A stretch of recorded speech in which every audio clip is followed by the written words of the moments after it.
जो है biology practical का सबसे जो मुख्य भाग होता है ये माइक्रोस्कोप होता है। इसे हमें कैसे यूज़ करना चाहिए, अगर हम प्रॉपर यूज़ करते हैं तो ये हमारा जो कोई भी एक्सपेरिमेंट है वो फ्रूटफुल होता है, हमें अच्छा दिखाई देता है, अच्छा स्लाइड बनता है। लेकिन वही अगर ये माइक्रोस्कोप हमें यूज़ ना करना आए तो हमारा जो प्रयोग है वो निरर्थक हो जाता है। इसलिए आज इस वीडियो में मैं आप लोगों को माइक्रोस्कोप के सभी भाग को और कैसे हमें यूज़ करना चाहिए ये सिखाऊंगी।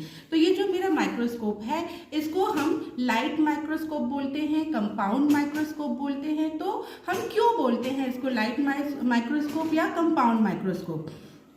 इसमें जो है ये नीचे देखेंगे आप, सबसे नीचे तो ये एक मिरर लगा होता है और ये मिरर क्या होता है, प्लेनो कॉनकेव मिरर होता है। ठीक है, प्लेन मिरर है और कॉनकेव मिरर है। यहाँ कॉनकेव, प्लेनो कॉनकेव क्यों यूज करते हैं आप लोग सभी को पता होगा कि जो कॉनकेव मिरर होता है वो लाइट को एक जगह सेंटर करता है, फोकस करता है एक जगह। तो जब लाइट इस पर पड़ती है तो ये इस ट्यूब में इसको फोकस करता है, इस ऑब्जेक्ट के थ्रू पास करता है सारे लाइट को, इसलिए हम इसको प्रॉपरली देख पाते हैं।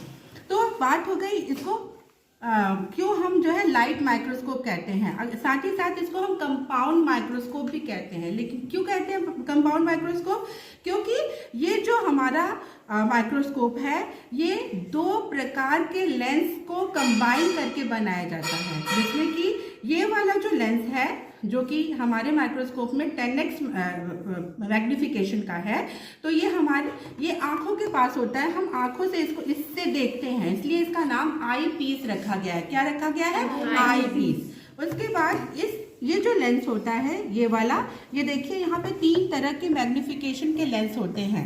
ठीक है, यहाँ मेरे माइक्रोस्कोप में 2 ही हैं। ठीक है, तो प्रॉपर मैग्निफिकेशन, अगर हमें ज़्यादा से ज़्यादा बड़ा क्लियर मैग्निफिकेशन लेंस का हमें बढ़ाना पड़ता है। तो ये चूंकि ऑब्जेक्ट के पास होता है इसलिए इसका नाम रखा गया है ऑब्जेक्टिव लेंस। ऑब्जेक्टिव लेंस इसे क्यों बोलते हैं? क्योंकि ये ऑब्जेक्ट के पास होता है। तो सबसे पहले हम नीचे से शुरू करते हैं। मैंने नाम को एक्सप्लेन कर दिया कि क्यों इसे हम लाइट माइक्रोस्कोप या कंपाउंड माइक्रोस्कोप बोलते हैं, लेकिन अब जो है हम इसके पार्ट्स को एक तरह से एक्सप्लेन कर रहे हैं। जैसे ये जो नीचे का पोर्शन है जिसके ऊपर ये पूरी बॉडी जो है स्टेबल होती है, तो इसको हम फुट बोलते हैं। फिर ये वाला जो कर्व रीजन होता है इसे हम बोलते हैं हैंडल। क्यों? क्योंकि इसे हम पकड़ने के काम में लाते हैं। और ये जो है ये पूरा जो है वो बॉडी होता है इसका, क्योंकि जो मेन बॉडी है, मेन फंक्शनल पार्ट्स है वो इसी में लगे हुए होते हैं। ये जो प्लेटफॉर्म बनाया गया है इस पे हम स्लाइड को इस तरीके से रखते हैं। जिस भी स्लाइड को हमें देखना है वो हमें यहाँ पे रखना रहता है। प्रॉपर एडजस्टमेंट के लिए क्या होता है कि लाइट हमारी ये मिरर पे पड़ी और फिर इस ट्यूब में बॉडी में आती है, तो लाइट को ऑब्जेक्ट के फोकस को सेट करने के लिए हमें ये होता है, क्योंकि प्रॉपर फोकस सेट होगा तभी जो इमेज है वो क्लियर हमें दिखाई देगा। साथ ही साथ ये पीछे आप नॉब देख रहे हैं, ये क्या है? ये नॉब जैसे कि हर आदमी का देखने का कैपेसिटी अलग अलग होता है।